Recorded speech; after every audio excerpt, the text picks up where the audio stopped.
Hallelujah. फिर से स्वागत बा हमारे भोजपुरी चर्च में। हालेलुया। इस समय प्रार्थना के बाद सब लोग अपने स्थान पे खड़ा हो जाएं, हमारे साथ प्रार्थना करिए। अपने अपने आँख के बंद करिए, अपने हाथ उठाएं और हमारे साथ प्रार्थना करी। रेबो शाखा मंद रेबो सेख रेबो शाखा माँ रोबो शेखे माँ खा रेबो सेख रेबो शेखे माँ रेबो सेखे माँ रासा खेबो शाखा मंद रेबो से अपने आप के तैयार करी। आत्मा में प्रार्थना करी, जुझारू रूप से प्रार्थना करी। रेबो शाखा रेबो सेखे मंद रेबो शेखे माँ शाखा रेबो सेखे मंद रेबो सेखे बो शाखा माँ रो सेखे बो शाखा मंद रिबो से खेबो माराबो से खेबो सीखा मा खारेबो से खेरेबो साखा मा रोबो से खेबो शिखा मंद रिबो से खेबो साखा मा रो से खेबो रासा खरेबो से खेबो शाखा मा। Hallelujah hallelujah. अब भी हम प्रार्थना करत ही, हमार प्रार्थना बिंदु बा पहला हम प्रार्थना करत हई। हम प्रार्थना करल जाई कि हमनी के द्वारा परमेश्वर का दर्शन पूरा होत है यीशु मसीह के नाम में। आमीन। वचन लिहल गल याकूब 2:14 वचन कहत है, काहे से कि पृथ्वी यहोवा की महिमा के ज्ञान से ऐसा भर जाई जैसे समुद्र पानी से भर जाला। प्रार्थना करी कि हमरे द्वारा पूरा विश्व भर जाए यीशु मसीह के नाम में।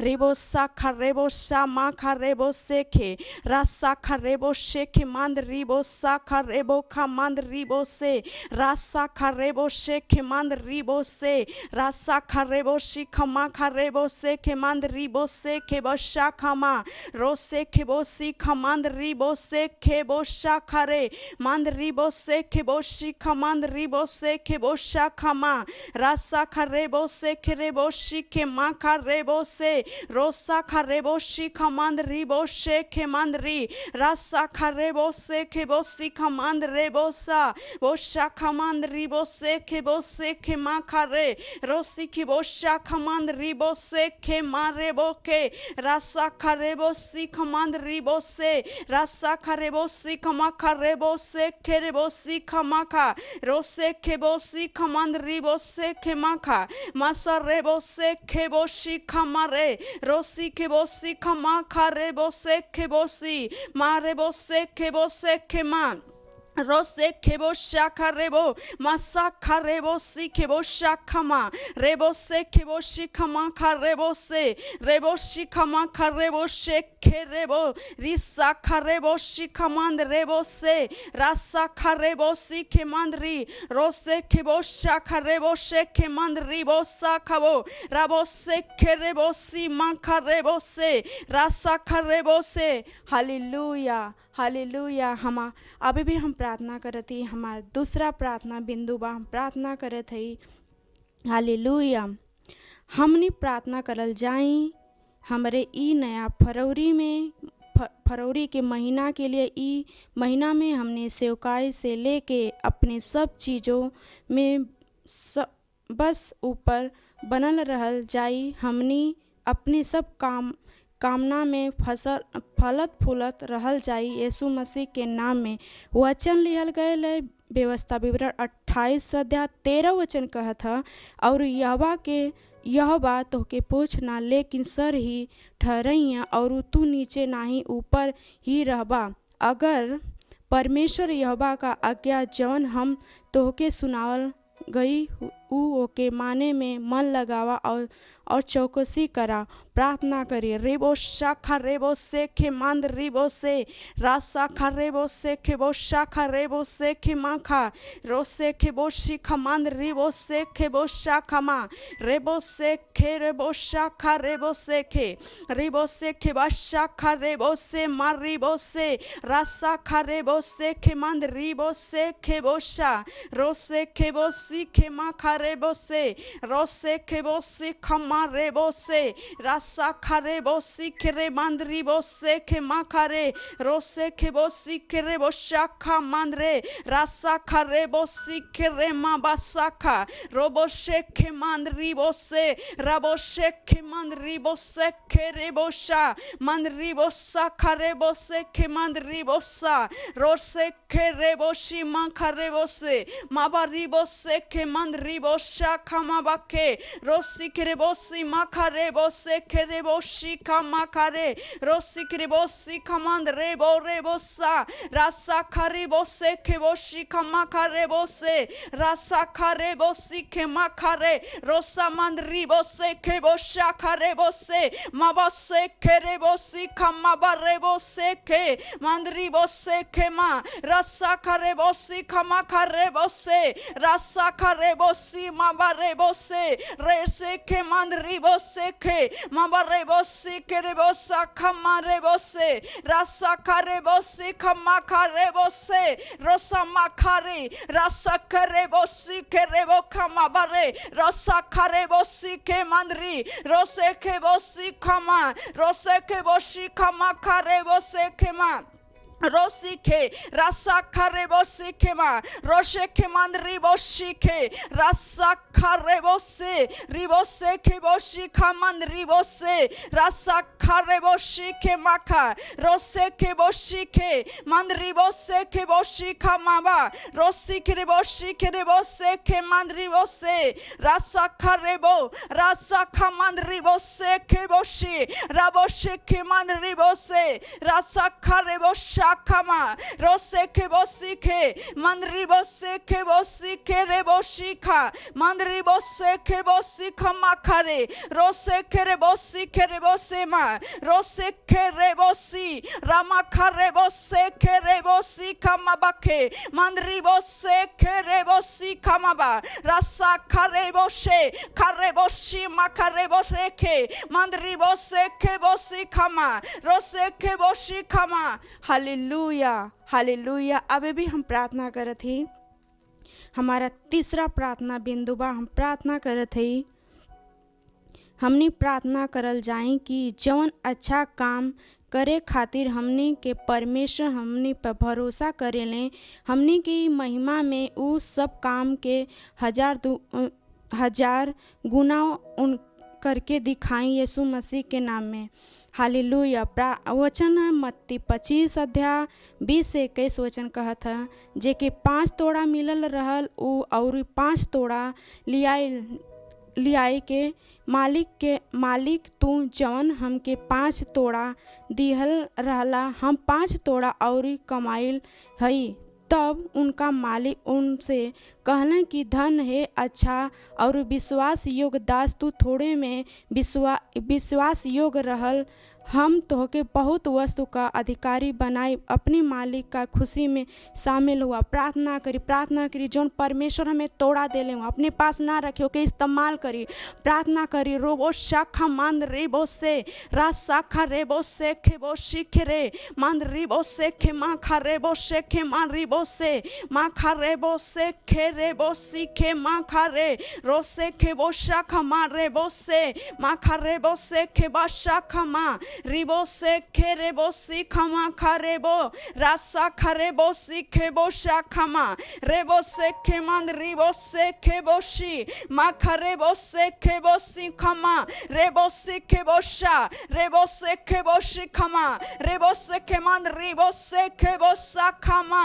रेबो से खेरेबो सी खेबोशा खमा रे से खेरेबो रिबा खरेबो सी खमा रेबो सी रे से खेबोसी खमा रेबो से खेबोसी माखा रेबो से रासा खरेबो से खेमंदरी रो से खेबोशी खमा खरेबो रेबो से खेमंदरी बो से खेबोशी माखा रेबो से खेमा रे से खेबोशी खमा रेबो से रबोशा खमंदरी रो से खेबोसा खमा रेबो से खेबोशी खमा खा रेबो से खेमंदरी बो से खे रासा खमा रेबो से खेबो शाखा माबारे रिसे खेबो शिखा माखारे।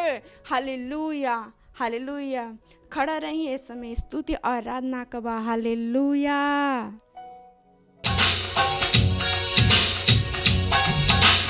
मनवा धाइले तू धीरजवा एक दिन यीशु जी आई है ना मनवा धाइले तू धीरजवा एक दिन यीशु जी आई है ना जहिया फूकी है प्रभु तू रहिया अखिया दर्शन पाई है ना, ओ अखिया दर्शन पाई है ना। जे ना जानी है प्रभु के नैया, जे ना जानी है प्रभु के नैया, ऊ तो बहुत लजाई है ना, जो बहुत लजाई है ना। मनवा धइले तू धीरजवा, एक दिन यीशु जी आई है ना। जे दुख सही है प्रभु के करनवा, ओ कर मन घबराई है ना, ओ कर मन घबराई है ना। आंसुआ पोछिया प्रभु जीवन कर, आंसुआ पोछिया प्रभु जीवन कर। नमवा लेके बुलाई है ना, ओ नमवा लेके बुलाई है ना। मनवा धइले तू धीरजवा, एक दिन यीशु जी आई है ना। मनवा धइले तू धीरजवा, एक दिन यीशु जी आई है ना। तो कोई चली है दुष्ट सनहिया, दोनों नरक में जाई है ना, ओ दोनों नरक में जाई है ना। यीशु कही के बादल संवरिया, यीशु कही के बादल संवरिया, धरती पर जब आई है ना, ओ धरती पर जब आई है ना। मनवा धइले तू धीरजवा, एक दिन यीशु जी आई है ना।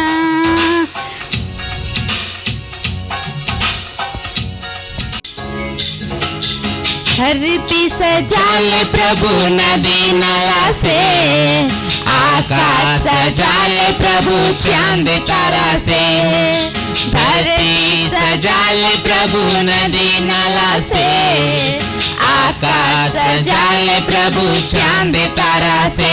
दुनिया सुंदर देखेला, दुनिया सुंदर देखेला, बड़ मजा लागेला, बड़ मजा लागेला, बड़ा मजा लगेला हो, बड़ा मजा लगेला, बड़ मजा लागेला, बड़ मजा लगेला, बड़ा मजा लगेला हो, बड़ा मजा लगेला।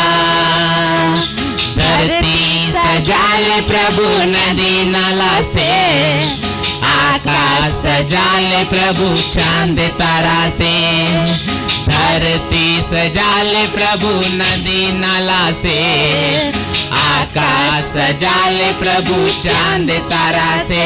दुनिया सुंदर देखेला, दुनिया सुंदर देखेला, बड़ मजा लागेला, बड़ मजा लागेला, बड़ा मजा लगेला हो, बड़ा मजा लगेला।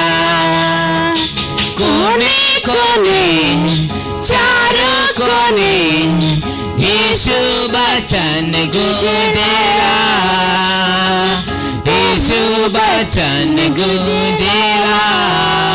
ओ कोने कोने चारों कोने यीशु वचन गूंजेला। यीशु वचन गूंजेला।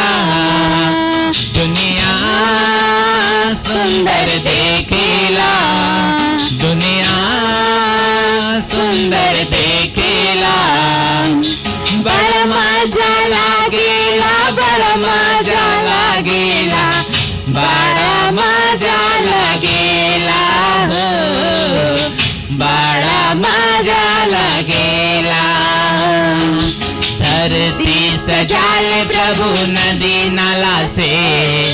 आकाश सजाले प्रभु चांद तारा से। धरती सजाले प्रभु नदी नाला से।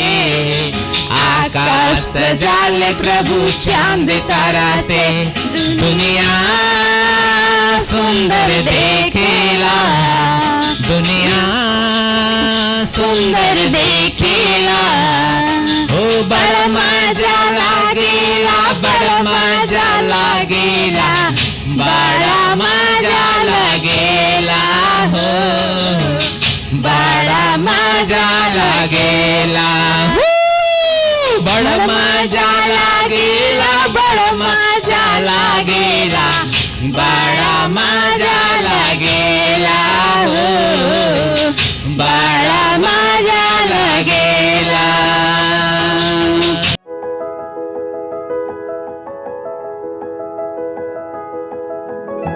हालेलुया, प्रेज द लॉर्ड। एक बार फिर से स्वागत है हमारे भोजपुरी चर्च में। और हम विश्वास करत हिला कि भोजपुरी चर्च आपके जीवन के दिन प्रतिदिन बदलत है और आगे भी बदली। हालेलुया।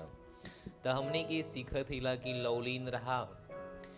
पहले सप्ताह में हम लोग सीखने की कहाँ लौलीन रहे के हम प्रार्थना में, संगति करे में, प्रभु भोज में और घर घर जाके सुसमाचार सुनावे में। हालेलुया। दूसरे सप्ताह में हम लोग सीखले कि परमेश्वर के वचन में लौलीन रहा। परमेश्वर का वचन कितना महान सामर्थ्य चीज है, जेकरा के अंदर हमने लौलीन रह के चीज के प्राप्त कर सकीला, जीवन के प्राप्त कर सकीला और महिमा के भी प्राप्त कर सकीला। हालेलुया। तो हमने के जो कुछ भी सीखत आवत हिला, ये हमने के लिए लाभ की बात है और परमेश्वर की इच्छा है कि हम ये सब करी जा। परमेश्वर की इच्छा ना है कि कोनो चीज में हमने की और लौलीन रह जा। परमेश्वर की इच्छा कि हमने के लौलीन रही था केवल परमेश्वर के वचन में, परमेश्वर की वस्तुओं में और परमेश्वर के काम में। हालेलुया। और हम विश्वास करत हिला कि जैसे जैसे आप इस श्रृंखला में आगे बढ़त हुआ, वैसे ही आपका जीवन आशीषित होता और परिवर्तित होता। हालेलुया। तो आज हमारे पास परमेश्वर का वचन आपके लिए और वो बहुत बेहतर है। आजकल के समय में जो हमरे आसपास चीज होता, हमने के कितना ओकरे ऊपर ध्यान देथिला।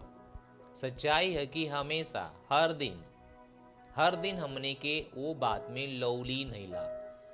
बुराई करे में, दूसरे का तोड़े फोड़े में, दूसरे के उजाड़े में, नाश करे में, गिराओ में, दूसरे की बुराई सुने में। लेकिन ध्यान दा, परमेश्वर की इच्छा ना है कि हम और आप एक करल जा। परमेश्वर की इच्छा है कि हम और आप सही काम कल जा, सही बात सुनल जा, सही बात पे ध्यान देवल जा। हालेलुया।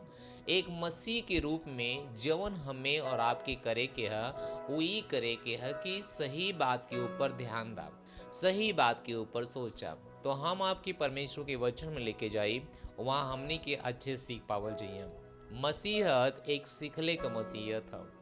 ध्यान दा, जो व्यक्ति सीखला ना, वो व्यक्ति अपन जीवन सीमित कर देला, यानी ओकर जीवन भी आगे ना बढ़ाला।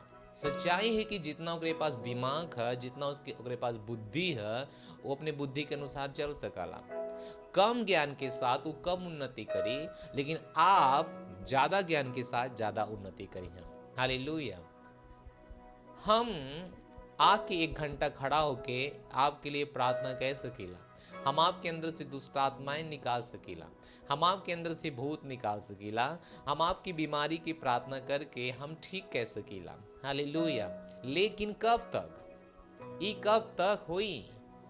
जे हम आपके साथ करब उ शायद कुछ दिन के लिए बनल हुई, शायद 2 दिन के लिए, शायद 4 दिन के लिए। अगर आपके ना पता है कि वो चंगाई हमेशा हम कैसे बना के रखें, तो बहुत जल्दी आप ओके ख़त्म कैसे करना। हालेलुया। या ख़त्म कैसे करनी, तो आपके ध्यान देव कोई कि हमने के सीखल जरूरी है, ज्ञान जरूरी है। ज्ञान ही, बुद्धि ही हमने के खड़ा कर सकला परमेश्वर के राज्य में। ध्यान दा, बाइबल क्या का कहेले? बाइबल कहेले कि जे आपन घर चट्टान पे बनाई, आंधी आई, तूफान आई, ओके टक्कर मारी, लेकिन वो घर हिली ना, खड़ा रही। काहे से? कि वो चट्टान पे बनल है। चट्टान का परमेश्वर का वचन, परमेश्वर का ज्ञान, परमेश्वर का बुद्धि, परमेश्वर का विचार पे जब आपका घर बनल है, आंधी आई, तूफान भी आई, और जब आंधी आई, तूफान भी आई, तो मतलब ना कि वो चल जाई। बाइबल कहले कि वो टक्कर मारी, टक्कर मारी। हो सकेले आपके जीवन में मसीह भइला के बाद परिस्थिति आपके हिसाब से ना है, आपके आपके विरोध में खड़ी है, लेकिन अगर आप ज्ञान के साथ ना रही हैं, वो भी परमेश्वर के ज्ञान के, तो बहुत जल्दी ही आप उस परिस्थिति में गिर जाइए। हालेलुया। ओ महिमा। लेकिन अगर आप आपन घर बालू पे बनैया, जौन परमेश्वर का वचन कहाला कि अगर जे कोई अपना घर बालू पे बनाई, बालू पे जब बनाई, ओकर घर जब बनल है, तूफान आई, आंधी आई, टक्कर मारी और वो गिर जाई। हालेलुया। बालू मतलब का? गलत धारणा पे आपन जीवन बनावल, गलत बात पे आपन जीवन बनावल, गलत विचार पे आपन जीवन बनावल, सच सत्य असत्य बात पे आपन जीवन बनावल, जे के सुन के ओकरे पीछे गईला, आपके ना पता कि वो सत्य की असत्य है। अगर असत्य है, अगर वो सत्य ना है, तो जरूर आप गिर जाइए। थोड़ा सी तूफान आई, थोड़ा से आंधी आई और गिर जाइए। हालेलुया। बाइबल हमने की है बतावेले, लेकिन बाइबल कहले जेकर कोई घर चट्टान पे बनल है, आंधी आई, तूफान आई, वो गिरी ना।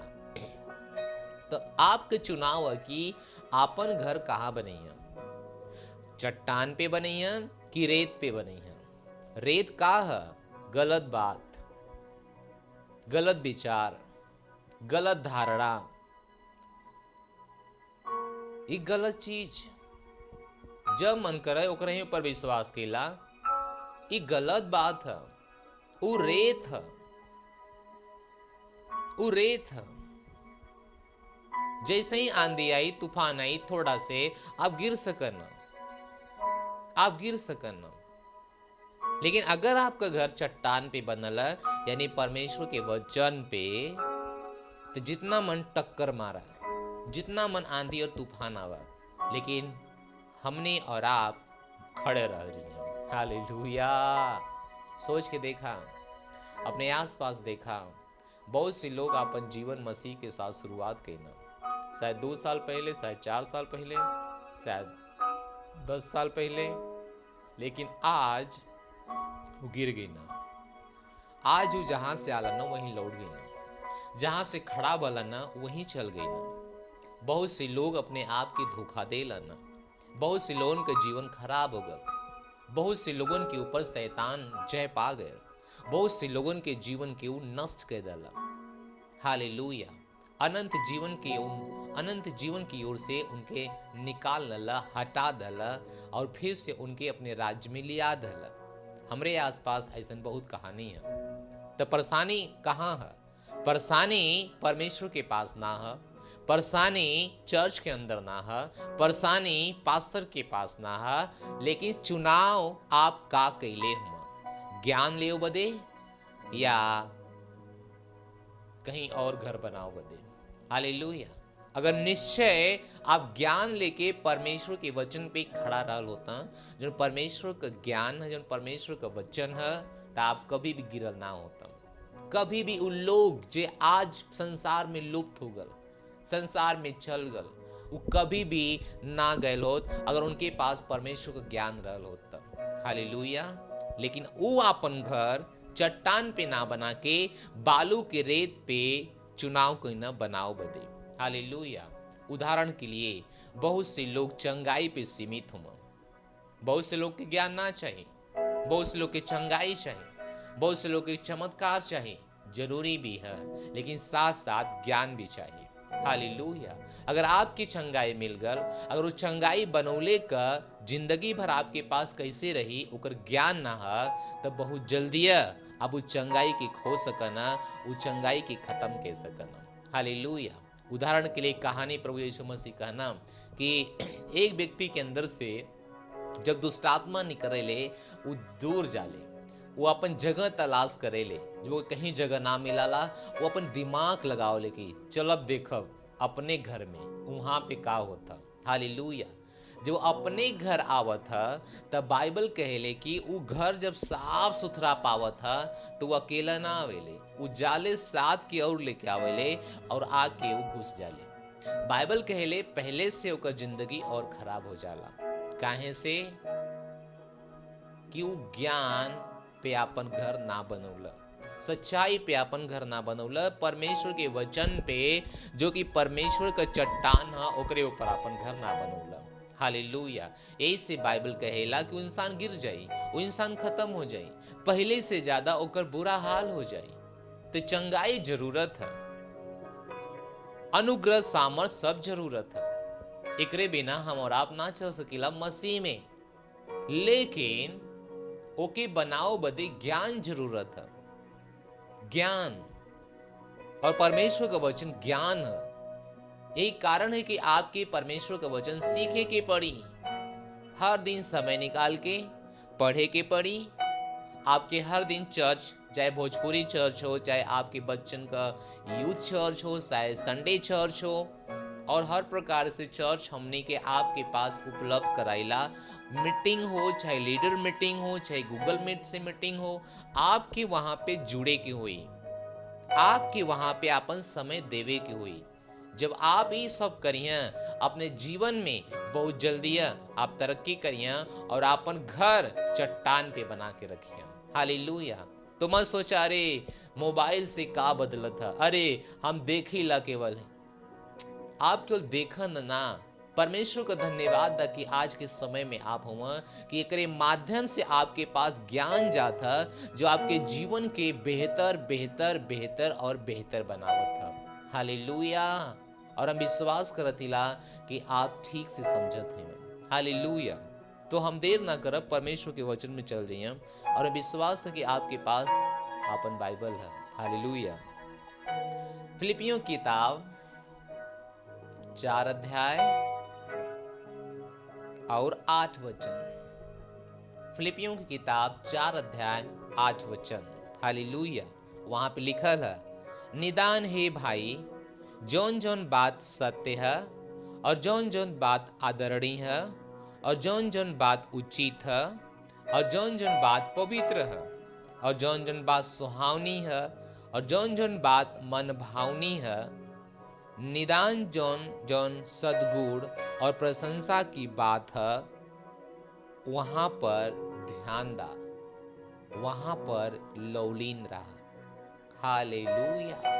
तो आपके देखी कोई कि आप जन आपन समय खर्च करना हर बात सुने बदे, लेकिन बाइबल कहेले कि आपके वहां लौलीन रहे के है, वहां ध्यान देवे के है, जवन जवन बात सत्य है, जवन जवन बात आदरणीय है, जौन जौन बात उचित है, जौन जौन बात पवित्र है और जौन जौन बात सुहावनी है, जौन जौन बात मन भावनी है, जौन जौन सद्गुण का बात है, प्रशंसा की बात है, ऊपर ध्यान देवे की हुई। हालेलुया। यानी हमरे आपके आसपास बहुत सारा बात हो, बहुत सारा बात हो, लेकिन बाइबल कहेले कि हर बात के ऊपर ध्यान ना देवे की हुई। जवन जवन बात सत्य है, सद्गुण का है, प्रशंसा का है, आदर की योग्य है, पवित्र है, वो बात के ऊपर आपके ध्यान देवे के होई। हालेलुया। हमरे आसपास बहुत से लोग हम, तो बहुत से लोगन का बहुत प्रकार का बात है, हर एक का विचार अलग है। हालेलुया। जहां लोग रही हैं वहां दुष्टता भी हुई। शैतान लोगन के भी उत्साहित करी कि वो दुष्टता कह पावम। हालेलुया। लेकिन आपके हमके परमेश्वर का बेटा बेटी भइले के नाते हमने के जवन जन बात सत्य है, आदरणीय है, मन भावनी है, चाहे के योग्य है, मेल मिलाप के योग्य है, वो बात पे ध्यान देवे के होई। हालेलुया। परमेश्वर का वचन बिल्कुल सटीक हमें बतावत है कि हमें और आपके इस संसार के कौने कौने बात पे ध्यान देवे के हो। हालेलुया। हालेलुया। आप हर बात के ऊपर ध्यान ना दी हैं, आप हर बात के ऊपर लौलीन ना रह सकन। आप वो बात के ऊपर लौलीन रह सकन जौन परमेश्वर की निगाह में सही है। जब आप इस तरह से काम करी हैं, जब आप इस तरह से परमेश्वर के राज्य में अपन जीवन बिताइए, निश्चय आपका पूरा जीवन भलाई में बदल जाई। हालेलुया। तो परमेश्वर कहत हुआ कि आज हमें कौने कौने चीज में लौलीन रहे के है। हालेलुया। जौन पहली बात है उस सत्य बात के ऊपर, जौन जौन बात सत्य है, आपके सोचे कोई कि कौन बात सत्य है कौन बात सत्य ना है। आप एक कैसे पहचानिए, आप एक कैसे पहचानिए कि कौन बात सत्य है और कौन बात असत्य है। बहुत से लोग हर बात के ऊपर विश्वास करना। हालेलुया। लेकिन सच्चाई ये है कि आपके परमेश्वर का वचन अगर पता है तो वो परमेश्वर के वचन से वो बात की तुलना करा, परमेश्वर के वचन से मिलावा कि मेल खाता कि ना। अगर मेल ना खाता तो वो बात के अपने अंदर आवे मत दा, वो बात के ऊपर अपन ध्यान केंद्रित मत करा, वो बात के ऊपर फोकस मत करा, वो बात के अंदर लौलीन मत रहा। हालेलुया। हम विश्वास करते कि आप पूरी तरह से समझत हुई, आपके समझावे बदे ही सरल भाषा में हम आपके साथ प्रचार करती, जो कि हमारे लिए कठिन है। हालेलुया। लेकिन परमेश्वर का धन्यवाद, ये परमेश्वर का अनुग्रह कि हम ये भाषा में बोल पावती। हालेलुया। का आप समझत हो हम का कहतिला? जौन जौन बात सत्य है, यानी हमारे आसपास सब बात सत्य ना है, सब बात सत्य ना है। बहुत से बात झूठ है, बहुत से बात बेकार है। लेकिन परमेश्वर के वचन काला कि जवन जन बात सत्य है वो बात के ऊपर ध्यान देना, ना कि सब बात के ऊपर, ना कि सब बात के ऊपर। हालेलुया। हालेलुया। बहुत से लोग आपके पास ही हैं और कहिए ये बात है, एक ऊपर विश्वास करा, एक अनुसार काम करा। लेकिन आपके देखे कोई कि कैसे ये परमेश्वर के वचन से मेल खाता कि ना खाता। जब परमेश्वर के वचन से मेल ना खाता तब आप वो बात पे ध्यान ना दी हैं। हालेलुया। का विश्वास करत हुआ, का आपके समझ में आवत है? पड़ोसी से कहा हाँ समझ में आवत है। प्रेज द लॉर्ड। हालेलुया। तो जौन जौन बात सत्य है, जौन जौन बात सत्य है, जौन जौन बात सत्य है, वो बात के ऊपर ध्यान दा, ना कि सब बात के ऊपर, ना कि सब बात के ऊपर। आपके इस दुनिया में रह के हम बहुत से लोगों से मिलेला, उनके हृदय का जब हम आवाज सुनेला, हम कहिला ये कहाँ हुआ आप। वो कहना रे ये दुनिया में रह के दुनिया का भाषा है, दुनिया का शब्द। बाइबल कहले नूह सबसे बुरे दिन में रहा, बाइबल कहले लूत सबसे बुरे दिन में रहा। लेकिन कैसे वो लोग परमेश्वर के प्रति सचेत रहना, कैसे वो लोग परमेश्वर के विचार के ही अपने अंदर आवे देना और ओकरे अनुसार काम करना। आपकी एक बात पता हो चाहिए कि जैसे ही आप कोनो बात अपने अंदर आवे देना, वही बात के अनुसार आपका जीवन भी कन्वर्ट होता जाला, बदलत जाला। आपका शरीर का एक्टिविटी भी वही के अनुसार काम कराला। हालेलुया। वही के अनुसार आपके काम करे बदे उत्साहित कराला। जवन जवन बात आपका आत्मा ले ले वह बात आपके शरीर के बतावे ले, और वैसे ही आपका शरीर काम कराला। परमेश्वर के पता है कि हम प्रभु के लोगन के कौन कौन बात पे ध्यान देवे के होई। हालेलुया। एक दिन हमारे पास एक वीडियो आयल और एक महिला एक भाई को फोन कही ना, तब महिला कहता, अरे ब्रदर आज हम रात के सपना सुन ली है कि कैसे लोग नरक जात हुआ, प्रॉफिट लोग नरक जात हुआ, 500 लोग नरक जात हुआ, ज्यादा से ज्यादा लोग नरक जात हुआ। निकलियो परमेश्वर का वचन हमार दिमाग परमेश्वर के वचन पे लेकर, और हम जाके वहां देखली परमेश्वर का वचन, और हम विश्वास करत हिला आपके भी हम वहां लेके जाई। तो ये परमेश्वर के आत्मा जब अगुवाई कर रहा था कि हम वो बात पे फोकस करें कि आपकी कौने बात के ऊपर ध्यान देवे के है और कौने बात के ऊपर ध्यान ना देवे के है। तो पहला कुरिन्थियों 3 अध्याय,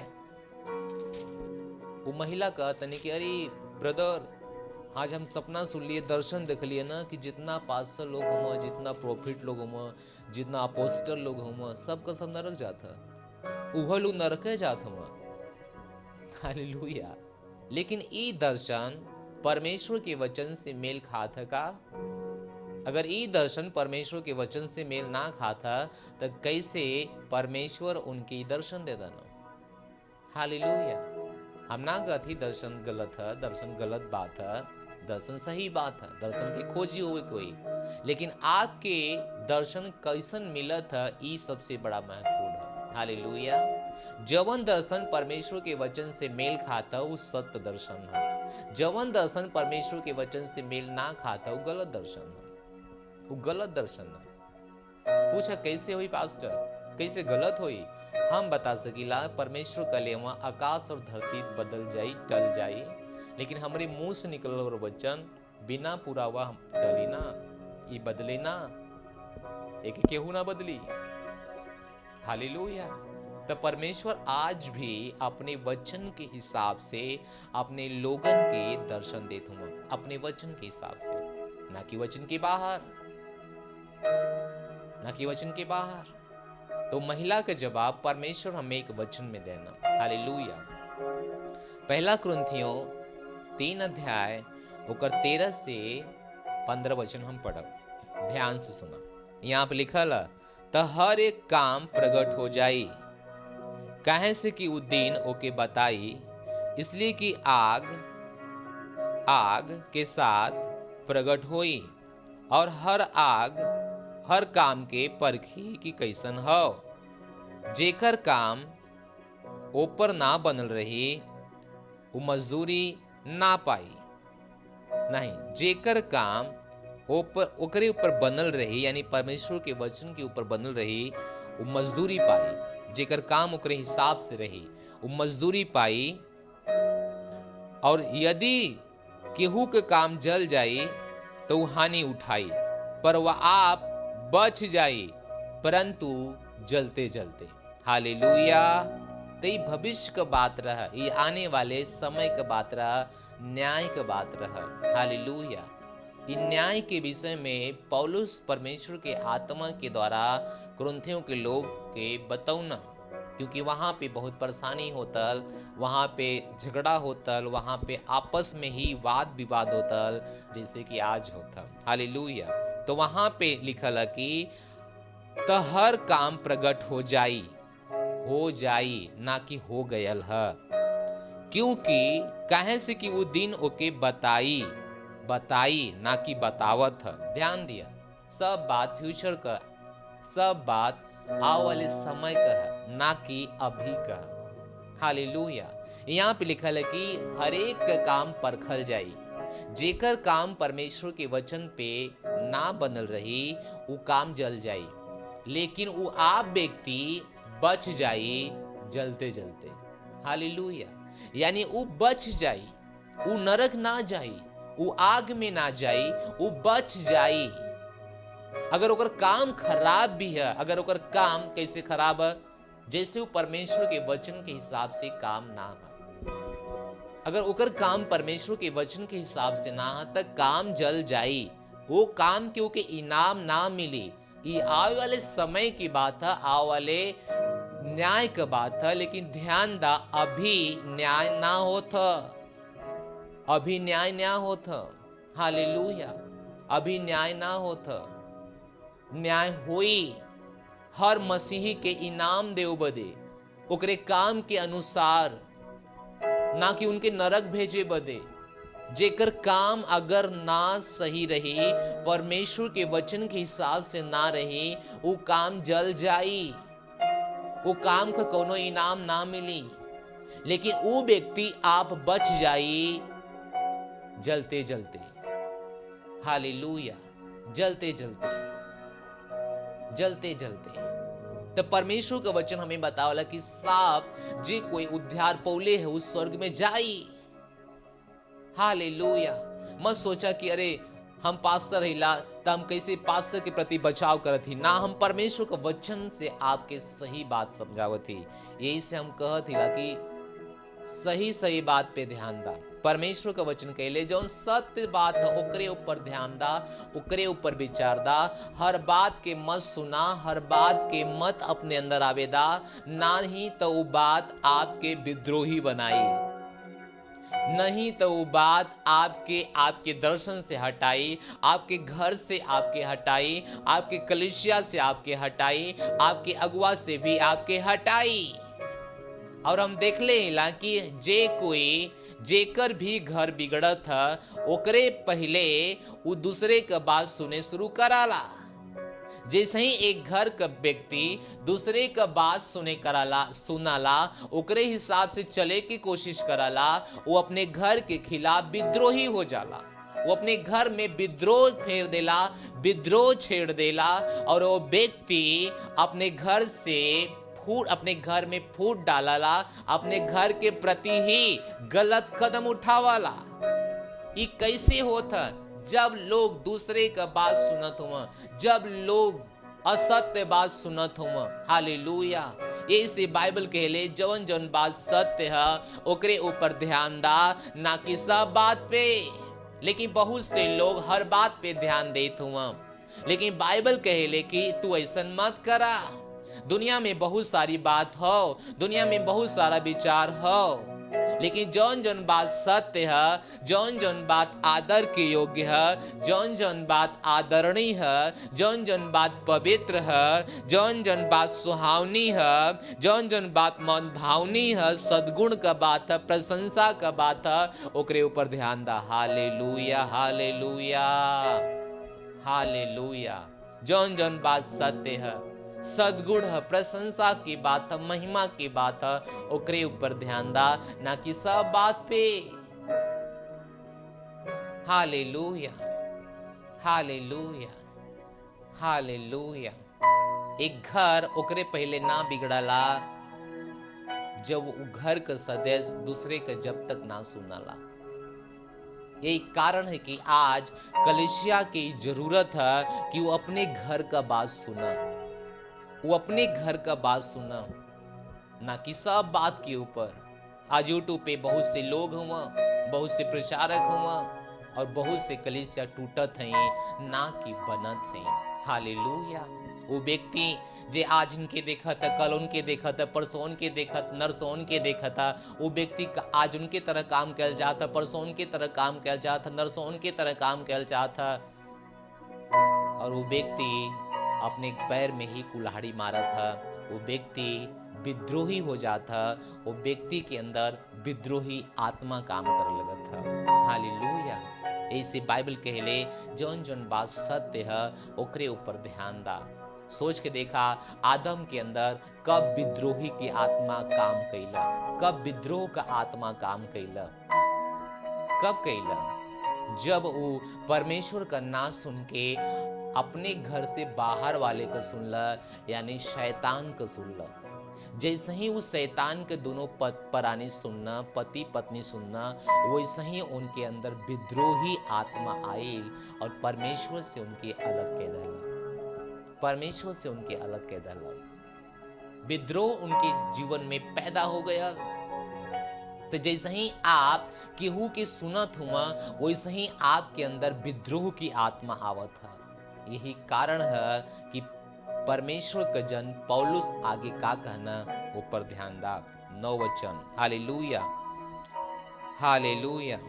यहाँ पे परमेश्वर का जन बताओ तुम कि जौन बात तू हमसे सिखले हुआ और जमन बात हमसे ग्रहण कैले हुआ, सुनले हुआ और हमरे अंदर देखले हुआ, वही का पालन करा, वही के अनुसार चला। ओकरे अनुसार चलने से का फायदा हुई आगे? तब परमेश्वर जो शांति का श्रोता हुआ, हालेलुया, जो शांति का श्रोता हुआ वो तोहरे साथ रहिया। हालेलुया। परमेश्वर कब तोहरे साथ रहिया? कब तोहरे साथ रहिया?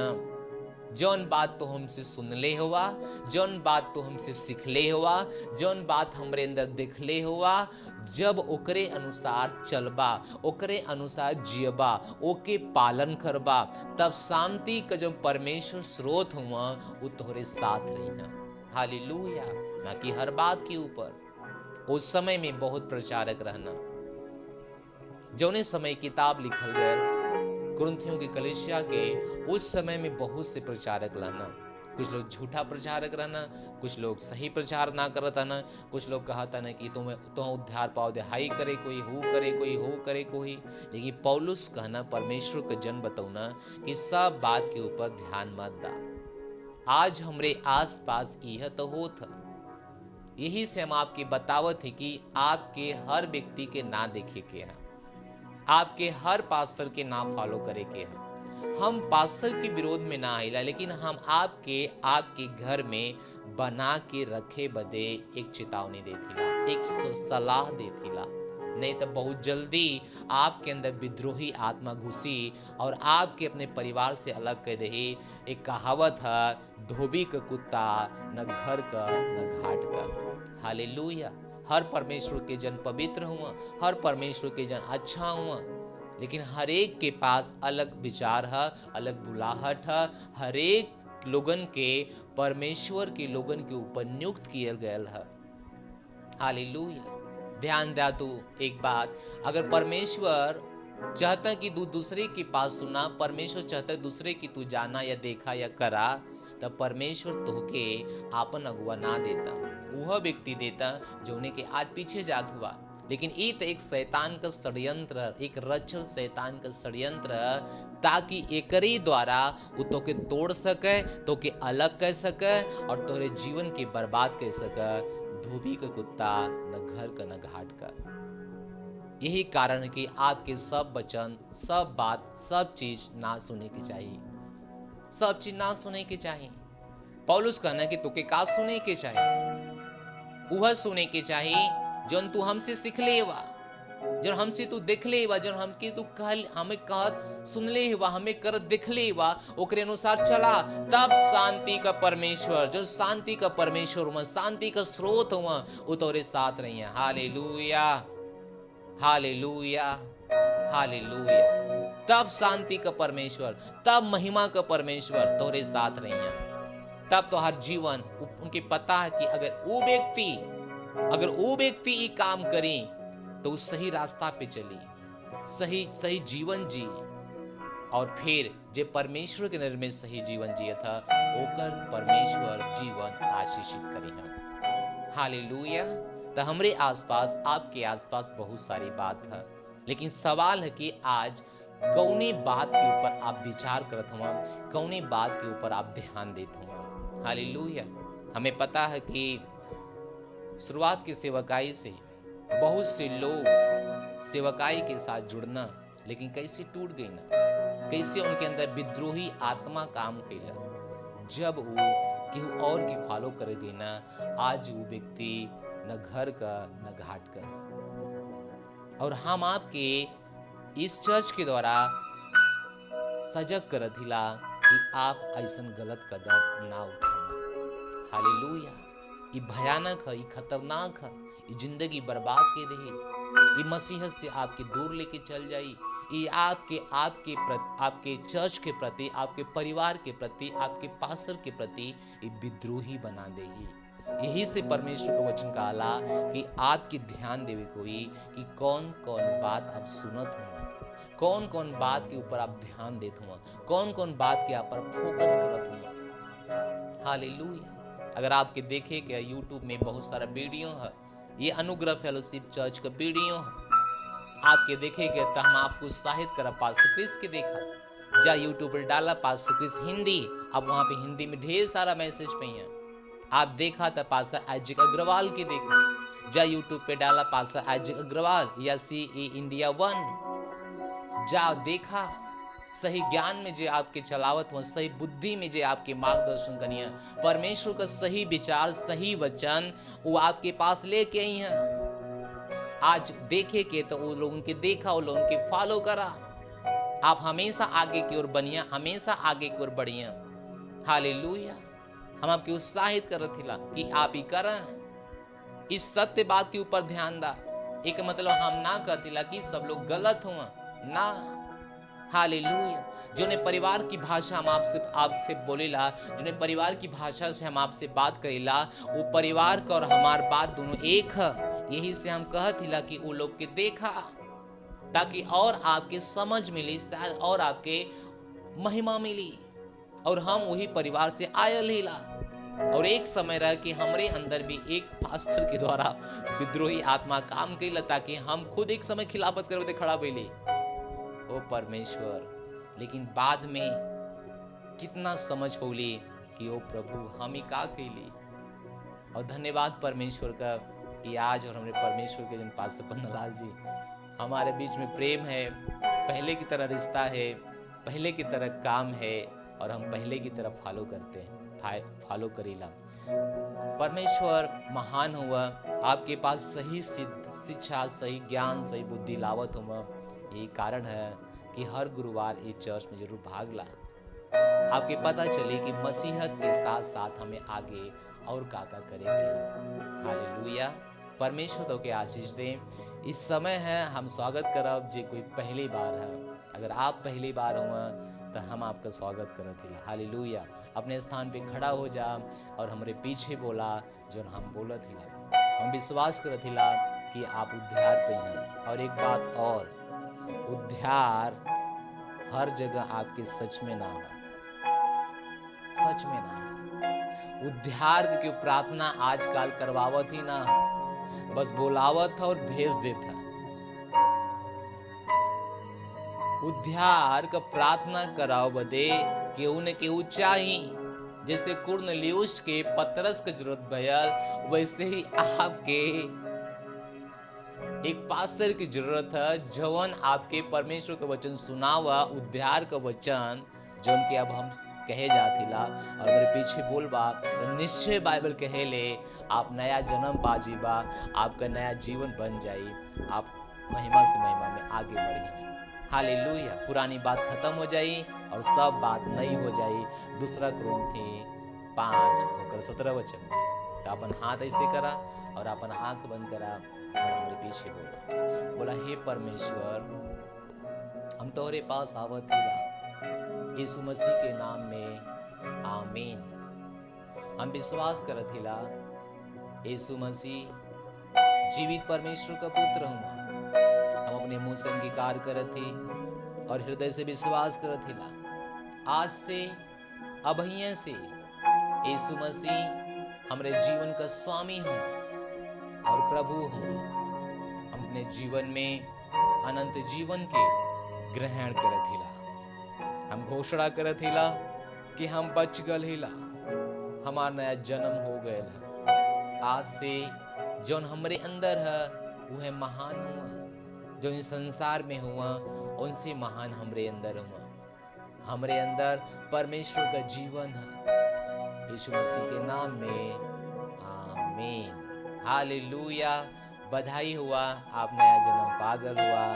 हम विश्वास करते परमेश्वर के राज्य में आप जरूर आगे बढ़वा।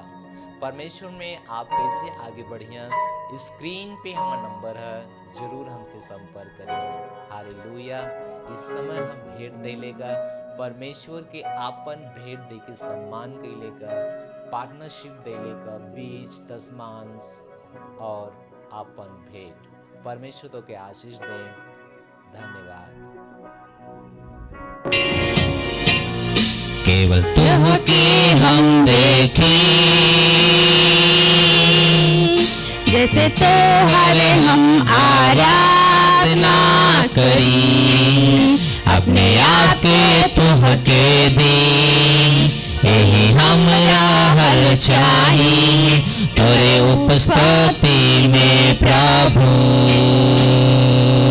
उकाब की तरह ऊंचा हम उड़त जाई, जैसे आत्मा के झोंके से हम ले जाए। उकाब की तरह ऊंचा हम उड़त जाए, जैसे आत्मा के झोंके से हम ले जाए। तू नियंत्रण में हुआ, तू नियंत्रण में हुआ, तू नियंत्रण में हुआ, तू नियंत्रण में हुआ। केवल तुझको हम देखें, जैसे तोहर हम आराधना करी, अपने आप के तुहके दी, यही हमरा हल चाहे तोरे उपस्थिति में प्रभु। उकाब की तरह ऊंचा हम उड़त जाए, जैसे आत्मा के झोंके से हम ले जाए। उकाब की तरह ऊंचा हम उड़त जाए, जैसे आत्मा के झोंके से हम ले जाए। तू नियंत्रण में हुआ, तू नियंत्रण में हुआ, तू नियंत्रण में हुआ, तू नियंत्रण में हुआ। केवल के हम देखें, जैसे तोहर हम आराधना करी, अपने आप के तुहके दी। सब अपने हाथ उठा, मेरा हल चाहे तोरे उपस्थिति में प्रभु, जैसे तोहर हम आवाज सुनी, आत्मा और मन के ताजा करी, ने आपने के दी, यही हमरा हल चाहे तोरे उपस्थिति में प्रभु। उकाब की तरह ऊंचा हम उड़त जाए, जैसे आत्मा के झोंके से हम ले जाए। उकाब की तरह ऊंचा हम उड़त जाए, जैसे आत्मा के झोंके से हम ले जाए। तू नियंत्रण में हुआ, तू नियंत्रण में हुआ। परमेश्वर आप हमारे नियंत्रण में हो परमेश्वर, तो के हम समझ सकेला, तो के हम जान सकेला, तो के हम सुन सकेला। धन्यवाद परमेश्वर, धन्यवाद परमेश्वर। अपने आप के हमारे ऊपर प्रकट कैले बाड़ा, तो के हम सुन सकेला, तो के हम जान सकेला। धन्यवाद परमेश्वर, धन्यवाद। Hallelujah, hallelujah. हम विश्वास करत हिला कि आपन भेंट आप दे देले हुआ। हम आपके भेंट के लिए प्रार्थना करब। प्रभु यीशु मसीह के नाम में पिता हम प्रार्थना करत ही, जे कोई हमें देखा था, जे कोई अपन भेंट देले है, पिता परमेश्वर के भेंट के आप आदर दा, सम्मान दा। पिता परमेश्वर के भेंट के 100 गुना फलवंत करा। पिता परमेश्वर के भेंट देहला के बाद द्वारा इनके जीवन में अनुग्रह और शांति उंडेल देवल जा। पिता परमेश्वर जे बोले बा वो भरपूरी से काटत है। पिता परमेश्वर इनके भेंट के ऊपर बढ़ले का हम नियम बोलत ही यीशु मसीह के नाम में। हम परमेश्वर प्रार्थना करत हिला इनके भेंट के द्वारा परमेश्वर आपका राज्य पूरा होता, आपका राज्य आगे बढ़त है। हर कोई जो अंधकार में प्रकाश में आवत है पिता ओकरे द्वारा यह आशीष पावत हम यीशु मसीह के नाम में, आमीन। हालेलुया। इस समय है कि हम आपके लिए प्रार्थना करब। जहाँ कहीं भी आप बीमार हुआ वहाँ हाथ रखा, हम आपके लिए प्रार्थना करब। प्रभु परमेश्वर यीशु मसीह हम आपका धन्यवाद देत हिला, इनके जीवन बदे हम प्रार्थना करत हिला। पिता हम प्रार्थना करत हिला कि हर तरह का रोग, हर तरह का यीशु मसीह के नाम में बीमारी इनके जीवन से खत्म हो जा। अभी हम प्रार्थना करत थे पिता, आदेश देतिला हर तरह का बीमारी खत्म हो जा, हर तरह का बाचपन की आत्मा चल जा यीशु के नाम में।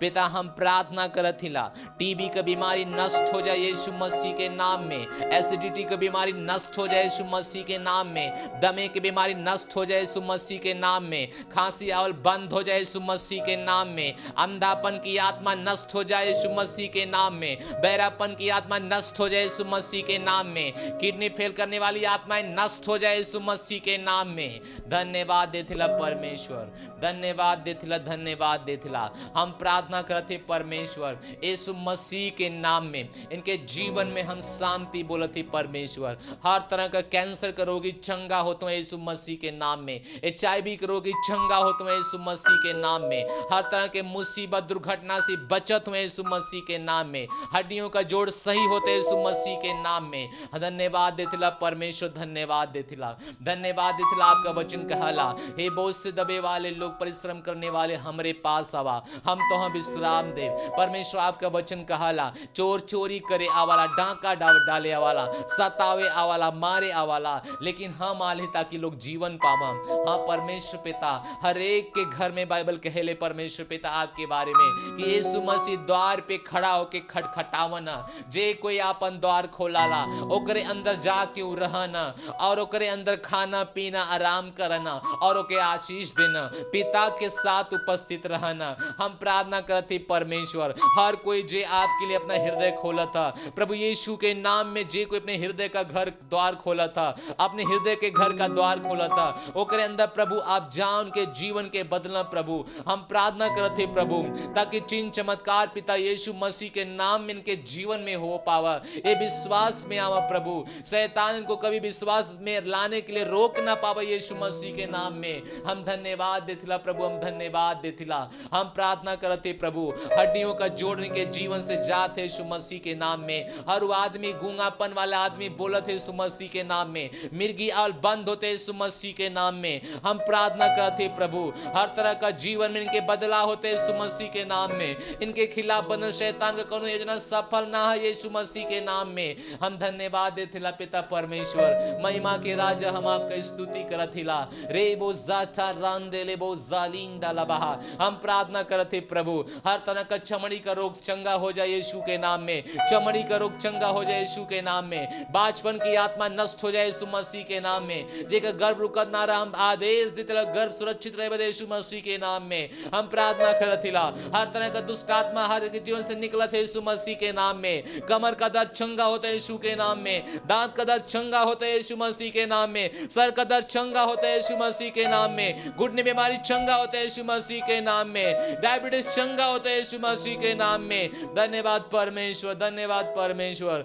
धन्यवाद परमेश्वर। हे सताने वाली दुष्ट आत्मा मैं तुझे आज्ञा देता हूँ यीशु के नाम में, हर एक जीवन से निकल जा, मैं तुझे आदेश देता हूँ यीशु मसीह के नाम में। धन्यवाद परमेश्वर पिता, धन्यवाद धन्यवाद। हर तरह के रोगी चंगे हो जाएं, हर तरह का रोगी चंगे हो जा, हर तरह के रोगी चंगे हो जा, हर तरह के रोगी चंगे हो जाए यीशु मसीह के नाम में। धन्यवाद परमेश्वर, धन्यवाद परमेश्वर, धन्यवाद इनके जीवन के बदले बदले हम आपका धन्यवाद देथिला। धन्यवाद प्रभु कि आपने चंगा कैले हम। धन्यवाद प्रभु, धन्यवाद धन्यवाद प्रभु। आंख से पानी और बंद हो जाए यीशु मसीह के नाम में, नाक से पानी और बंद हो जाए यीशु मसीह के नाम में, कान का बहल चंगा हो जाए यीशु मसीह के नाम में, गुर्दे की बीमारी चंगा हो जाए यीशु मसीह के नाम में, हार्ट की बीमारी चंगा हो जाए यीशु मसीह के नाम में, लीवर का सूजन चंगा हो जाए यीशु मसीह के नाम में, पेट का सूजन चंगा हो जाए यीशु मसीह के नाम में, हार्ट के हर छेद यीशु मसीह के नाम में चंगा हो जा, दिल में हर छेद चंगा हो जाए यीशु मसीह के नाम में। धन्यवाद परमेश्वर, धन्यवाद परमेश्वर। थायराइड चंगा हो जाए यीशु मसीह के नाम में, स्नोपीलिया नष्ट हो जाए यीशु मसीह के नाम में। धन्यवाद परमेश्वर। लहू का बहना बंद हो जाए यीशु मसीह के नाम में, पानी की शिकायत बंद हो जाए यीशु मसीह के नाम में। धन्यवाद परमेश्वर, धन्यवाद हर एक की चंगा करे बदे। धन्यवाद देथिला परमेश्वर। सारी महिमा हम प्रभु के देथिला। प्रार्थना यीशु मसीह के नाम में मांगती, आमीन कह दिला। हालेलुया। हम विश्वास करते कि परमेश्वर आपके चंगा करे हुआ। आपका गवाही हम जरूर सुनना चाहब और हम पसंद करब। बाइबल कहेले कि परमेश्वर 10 कोढ़ी के चंगा कहना, लेकिन उनमें से एक कोढ़ी आके गवाही देला। परमेश्वर पूछना का सब लोग चंगा ना भई ना? अगर वो चंगा हो गई ना तो कहाँ गई ना? वो काहे गवाही देवे ना आई ना, काहे बतावे ना आई ना? परमेश्वर के इच्छा है कि जरूर आप बतावा कि आप चंगा हो गलवा। बताओ बदे स्क्रीन पे हमारा नंबर है, जरूर हमसे संपर्क करा। परमेश्वर तो के आशीष दें। कुछ सूचना हमारा सूचना ये है कि हर बुधवार की लीडर मीटिंग होता। जरूर अगर आप एक लीडर हुआ तो जरूर लीडर मीटिंग में शामिल हो कोशिश करा। ज्ञान के द्वारा ही जीवन बदला ला, ना कि बल के द्वारा, केवल ज्ञान के द्वारा, ना कि पैसा के द्वारा। तो ज्ञान ला ताकि आपकी जीवन में अगर आंधी आवा, आपकी जीवन में अगर तूफान आवा, टक्कर मारा तो आप खड़ा रहा। और ज्ञान ला कि परमेश्वर आपसे का चाहना, परमेश्वर की सिद्ध इच्छा आप कैसे पूरी कर सकना। हालेलुया। तो हर बुधवार की लीडर मीटिंग होता, जरूर आप लीडर मीटिंग में शामिल हुआ। अपने सेंटर लीडर से, अपने सेल लीडर से, अपने गांव के लीडर से जरूर संपर्क करा कि कब और कहां और कैसे जाए के है। हालेलुया। दूसरा है, अगर आप लीडर बनना चाहत हो तो स्वागत है आपका। जरूर हमसे संपर्क करा। जरूर आप अपने सेल लीडर, सेंटर लीडर से बात करें। अगर आप एक पार्टनर ना हो तो पार्टनर हो जा। 12 से 1 बजे हर दिन, क्योंकि रविवार को छोड़ के हर दिन हमारी प्रार्थना होता। रात में प्रार्थना में जुड़ा। परमेश्वर तो के आशीष दें। हमारे पीछे लास्ट प्रार्थना बोला, परम पिता का प्रेम, यीशु मसीह का अनुग्रह, पवित्र आत्मा की सहभागिता हमारे साथ बनल रहा। यीशु मसीह के नाम में आमीन। निश्चय भलाई करुणा हमारे जीवन में और हम परमेश्वर के घर में आज से लेकर सदा तक बनल रहा। यीशु के नाम में आमीन। परमेश्वर तो के आशीष दें। God bless you.